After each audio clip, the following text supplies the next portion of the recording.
You know the Magna culture, right? Nobody works for me. You people work with me. I'm working for you.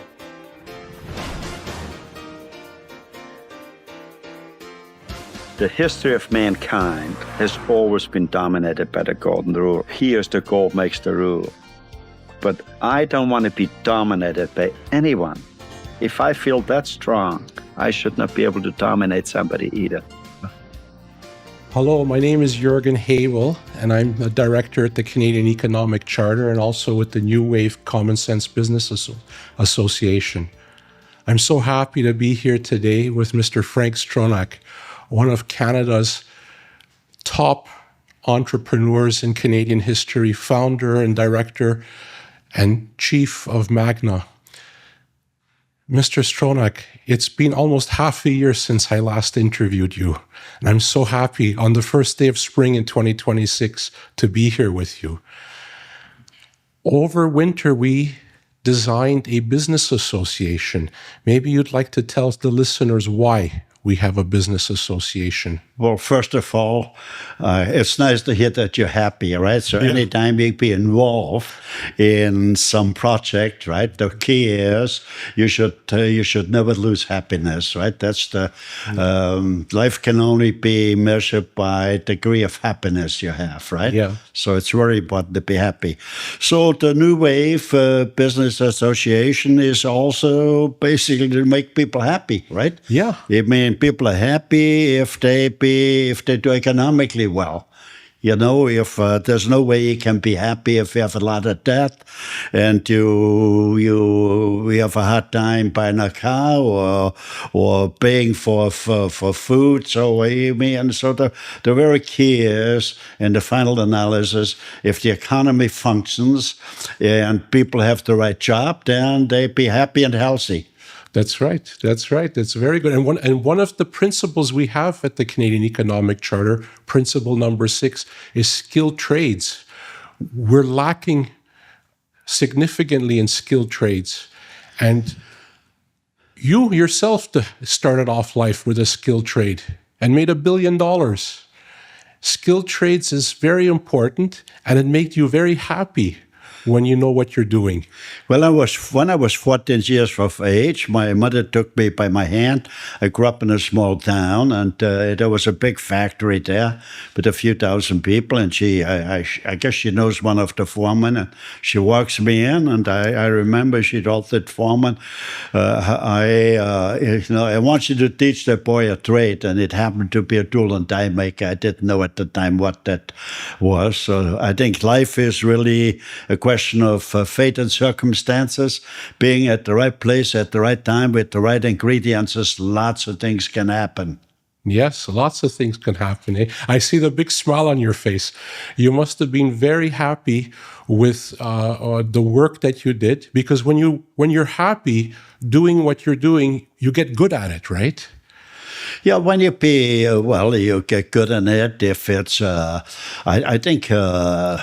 We all have affinities, right? We all have sort of deeply embedded feelings for what we like and what we don't like, right? Yeah. And over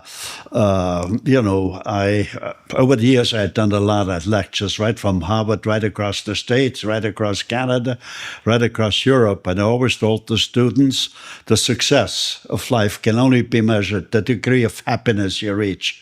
Yes. But at the same time, I told them, I said, look, it's a lot easier to be happy if you got some monies.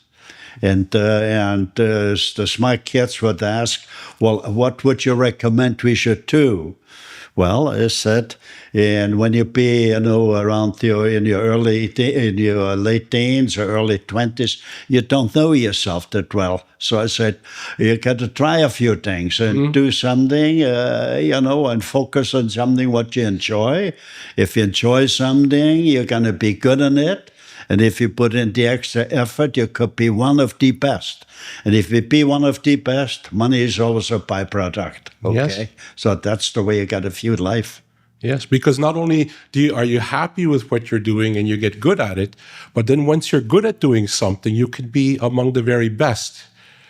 Yeah, we want to make sure that that a lot of people are happy, or that a lot of people are doing great things, right? Because if it's just if a few people done by a few people, then it does not lead to anything, right? So the very key is most of all the economy's got to be right. If the economy is right, you can watch your health, and you got to know you got to be happy. So there's a lot of things you can watch, right? So it's I'm saying over and over the economy. The economy. Today, most of Canadian young people are not happy. There are several statistics are out that we're probably at the bottom of the list in happiness context. Now, we've developed that in grade 11 and 12, young people will be exposed to trades full-time and in several different trades every 6 months over a 2-year period. Now, do you think that the current system where trade learning in school is just an option is good enough? Or should it be full-time? Well, it is. Part of the economic charter is, and we'll talk about the economic charter very soon. So is I'm saying high school should end at grade 10. Yes. And then students should be exposed to the trades. Yes. And so basically, I think that would be great for students because they would accumulate more wisdom. They would learn more. And in life, it's the more wisdom you accumulate, the higher your earning power will be. We should understand that. So it'd be a great thing for the students because they would accumulate wisdom, and it'd be great for society because without skilled, without trades, nothing would function, right? Everything would stand still. And I like to point out too, farmers cannot grow food if they haven't got seeds. Mm-hmm. A society or a country cannot grow products unless they got skilled labor. Mm-hmm. So it's very crucial that we focus on skilled labor. Canada, they're great. We had great companies over the years. They're all gone. So when you look at Canada now, I would say for the last 30, 40, 50 years, when you saw a new building going up, it wasn't a factory where we make things. It was another warehouse. So we became a nation of warehouse operators, right? And that also means when the more you import, the more your living standards goes down. Mm-hmm. That should be known, right? If your living standards, if you want to see that they're going up, you got to do some export too. And it shouldn't be only to raw materials. The key is you want to use the raw materials to make products, to create a lot of jobs in the country, and they create a lot of jobs, people do well, and the economy functions. It's very interesting. The economy is not functioning right now. And one of the reasons it's not functioning is that small business is hampered by unnecessary tax burdens and unnecessary regulations. It's one of the reasons why we started the New Wave Common Sense Business Association to band together all the small businesses in Canada. Tell us a little bit more about this. Yeah, I've said it many, many times. Small business was always the backbone. Great ideas originated, etc., etc. But right now, small business is totally taped up in red tape. They can't move, right? Mm. So there's too many rules and regulations, and I like to point out where you practically can see why we have so many regulations, right? So let me go back 50 years. 50 years ago, when the first computers came on the market, the slogan was, if you got one of those computers, you could eliminate the total office floor. Yes. When you look around now, I see 20 times more office buildings in all the cities.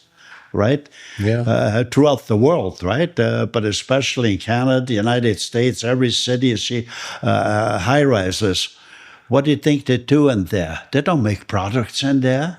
It's regulations, regulations, regulations, regulations. We have so many regulators which regulate regulators. So we got to take a look how to reduce the regulations. That's what it's all about. That's why we started what we call the New Wave Common Sense Business Association. So that should be a very important association. What does that?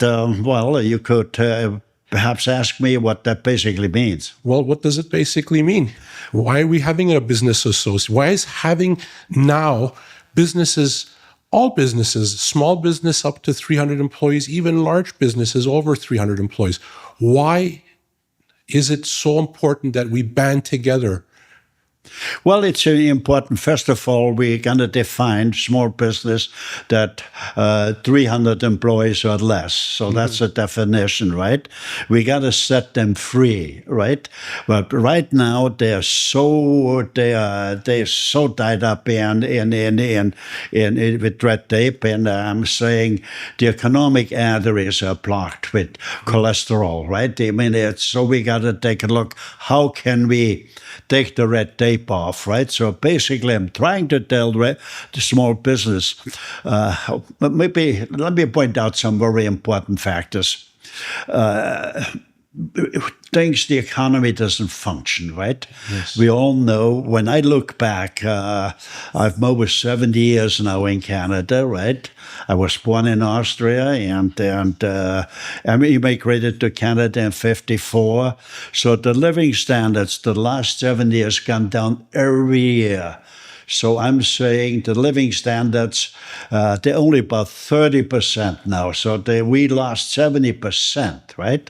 Okay. It's incredible, isn't it? Yeah, so it's to me, it amazes me that nobody rings the alarm bells and say, what goes on, right? And it's gone further down. The living standards will go down if the debt increases, if the import increases, Yes. and if the bureaucracy increases. That's still increasing, so it's going further down. So it amazes me that we're not up in arms, that nobody rings the alarm bell. So that's very important that we take a look and see, can we stop? Can we turn things around? So 50 years ago, or 65 years ago, when I built my first factory, right? I just had a sign up. I rented a small building, like the size of a 4-car garage, and I should have said I arrived in Toronto in 1954. I had $200 in my pocket. I didn't know anybody, but I'm a total time Mike. I found a job fairly quick in that. And the owner said after a few months, Frank, you've done a great job. I want you to be a partner of mine. I said, oh, gee, I felt great. But he was a nice guy, but he never wrote it down. So I said to myself, this is nothing to it to run a business. So I looked in the papers. I found a job. I got paid double the money than previously. But anyway, after 3 years, I had $5,000 saved up, and that was in 1957. Can you imagine $5,000? $5,000. What that was worth today was like $100,000. A lot more. With $5,000 in those days, you could buy a house for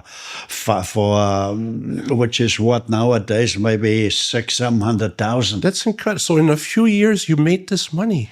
Well, it's because the economy functions. The economy, especially for skilled trade. So you could say with $5,000 in 1957 you could buy a small farm or house. So I rented a building, bought a few used machines on the down payment, and out I went hustling. This is very interesting, huh? Yeah. You did this because you knew you could make more money.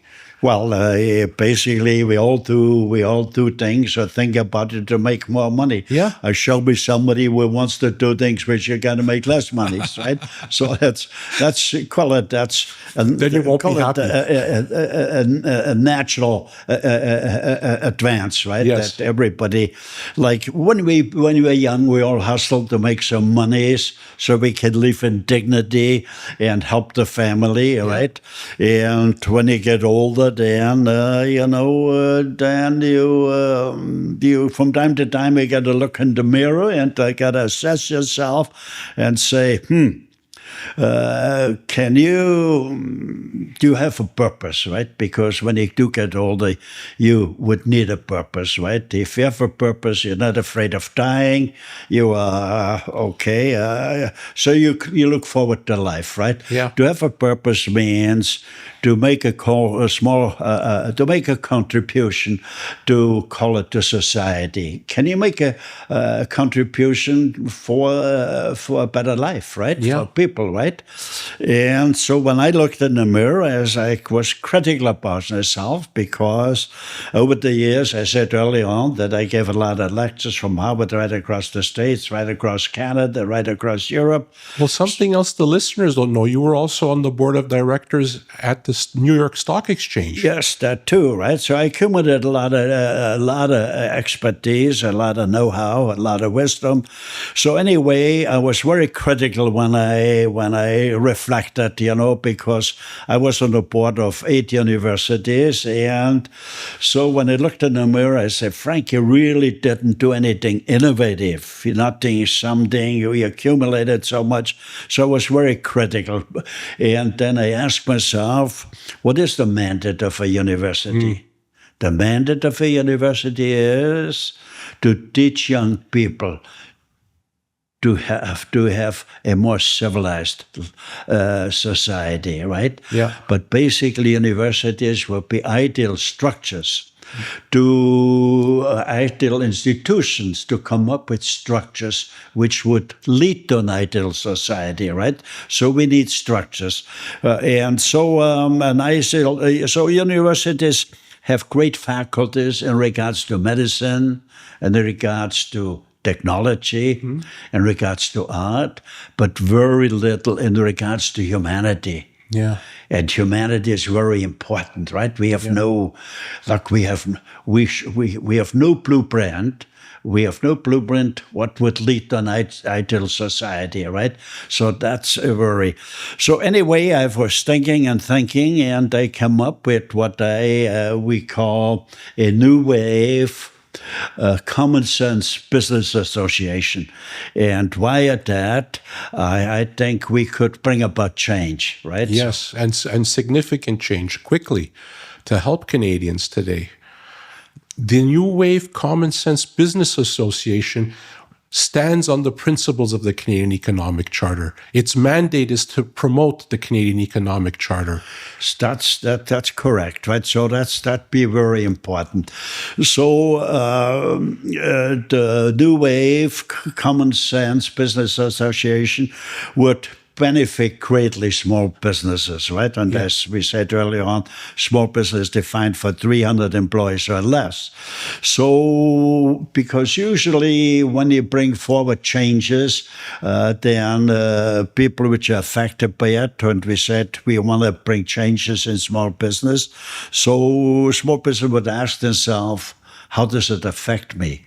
Or what's in for me? Yes. So basically what I'm saying, look, if you band together, you call it the small business community, you could take off the red tape and you could bring it about that you pay no business tax. Yes. Because you're not going to make a lot of profits. And you want to grow, right? You want to grow it from a small business to a big business. You can only do that when you come up with good ideas and hire new employees. Yeah. And it's the employers paying a wage tax. Governments make more monies. Okay, so it's a gigantic benefit for small business, and the system is totally in the reverse, right? Yeah. You cannot. So more business wants to grow and we tax it right away. They don't get out of the starting gate. Okay, so it's so important that small business gotta know if they band together, they would not pay a business tax, and they could self-regulate. Yes. Yes. Yes.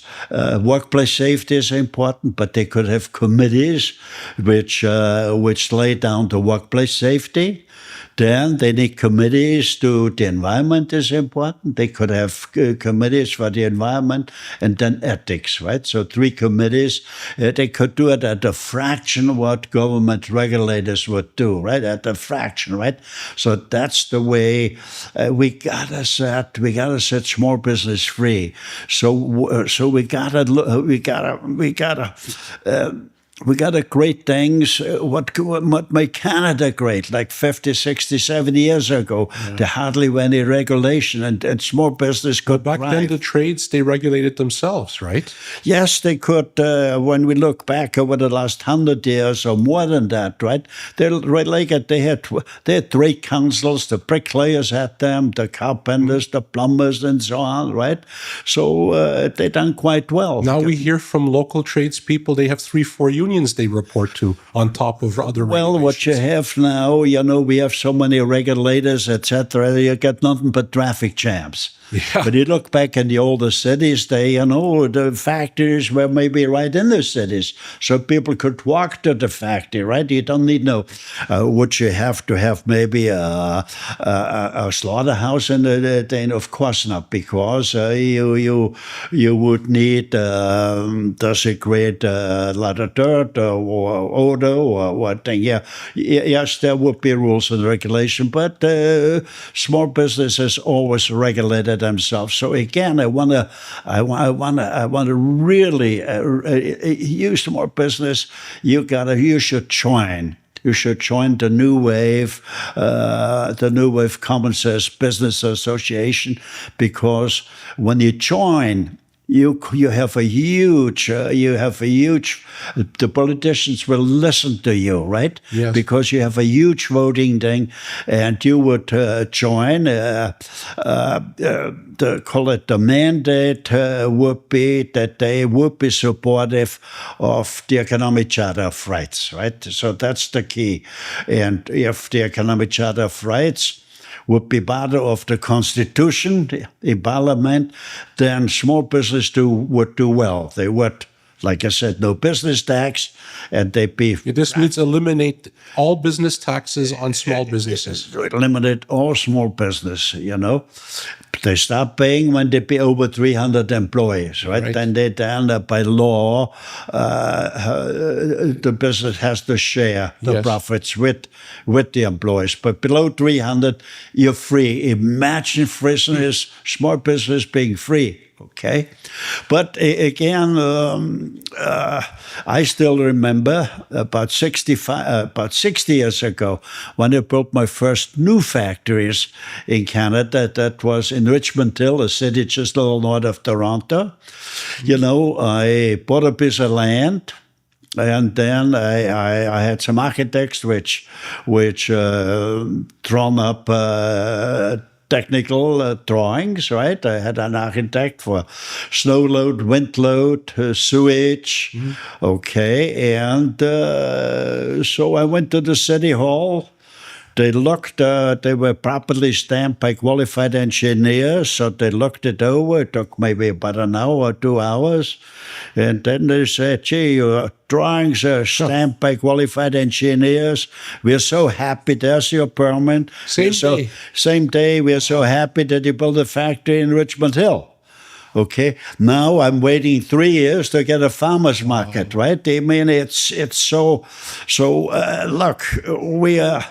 If you got a big warehouse, you get a warehouse any place, right? They got warehouses 500,000, maybe even some of those warehouses along the 4744, there's full-weight warehouses. And I didn't get a permit because I wanted to build a 5,000 farmers market. Yeah. Lucky me, we got There's no common sense in this. We got totally crazy. We gotta start operating again where Canada was great. Everybody helped each other. The bureaucrats were great, right? So and the economy was functions. You know, a young couple, an ordinary couple, let's say a plumber and maybe a nurse, they could easily afford a house. Yeah. Okay, and could go on vacation and send the kids to higher schools. You can't do that anymore. So we gotta say, how come? So we gotta go back to, but we gotta reduce regulations. But it's not totally the fault of regulation. It's all our fault that the politicians are at fault, the people at big cause. Well, we are all at fault because we all became complacent and we didn't see what's really happening over the decades. The democracy functions. People got to think a bit about it. We got to teach it in school. But yes. But you see, to me, I've always there's a reason to everything, and I really felt and still feel the world has always been dominated by the golden rule, and still is. Who has the gold makes the rule. But you don't see the rulers no more. The rulers might be in Hawaii, might be in Beverly Hills, might be in Monaco, but they're there. Basically, they don't want to share the profits with the working class. That's the dilemma. Okay, but we do not advocate, destructive revolution. We advocate revolution of the mind. Yes. Okay, so that's and the economic charter is a revolution of the mind, and so we need changes. We need changes. Well, thank you, Mr. Stronach. Thank you for an amazing discussion on all these principles. Visit economiccharter.ca for more information about the Canadian Economic Charter and 7 principles, and also visit New Wave Common Sense Business Association.com. Thank you. Okay, great.